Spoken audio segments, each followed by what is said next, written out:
ఈ సంవత్సరం వానలు ఇస్తారు అసలు చాలా కరువు.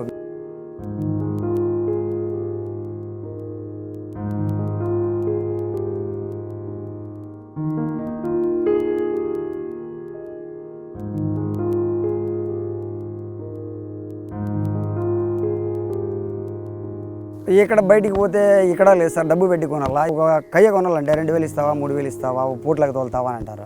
ఎన్ని ఉండే 300 ఉంటే అమ్ముకున్నా నేను 100.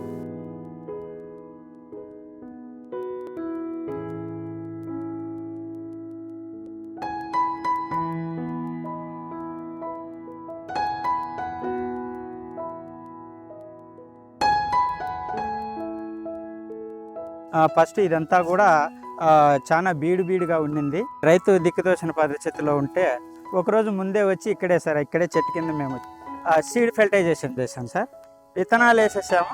వేసేసిన తర్వాత బాగా మొలక శాతం కూడా బాగా వచ్చింది సార్.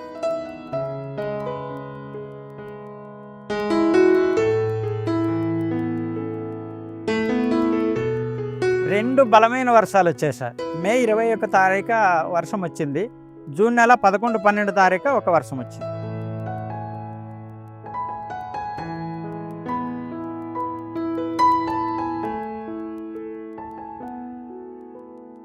ఫస్ట్ వానికే మేము వేసుకున్నాం తెలివిగా, మాకు చాలా సేవ్ అయిపోయింది. ఇప్పుడు మనం పచ్చికారం, పప్పు, అన్నము, ఒడియాలు తిన్నట్లే కదా సార్. అన్నిటికీ దాంట్లో అన్ని పోషకాలు ఉన్నాయి కదా సార్. అప్పుడు మనం జీవాలు చూస్తే ఎట్లా ఉన్నాయని తెలిసిపోతుంది ఆల్రెడీగా. కొన్ని ఉంటాయి బక్కగా ఏం లేకుండా సారం అట్లా. దీనిలోకి అన్నీ ఉన్నాయి కాబట్టి ఆ విధంగా ఉన్నాయి సార్. మీ వల్ల 26 రకాలని కలిపి వేసినా కానీ రకరకాల ఐటమ్ తింటున్నాయి. ఇంట్లో తిండి ఉందా లేదా అని కదా, ముందు అవి బాగుండాలి అనేది ఒక మూగి జీవాలు సాగే ప్రతి ఒక్క రైతు. సరే ముందుకి అంతా చేస్తాను సార్. ఇట్లా ఫస్ట్ వానికి టిల్లర్ కొట్టి గుంటకు చేసుకొని ముందుకే చేస్తాను. నేను గుర్తుని తీసుకుంటాను. ఇప్పటి వరకు 150 ఎకరాల మండలంలో మామిడి, చీని, దానిమ్మ, అలాగే పౌడర్ సంబంధించిన పశువుల మీద కానీ దాదాపుగా మేము సోయింగ్ చేయడం జరిగింది సార్.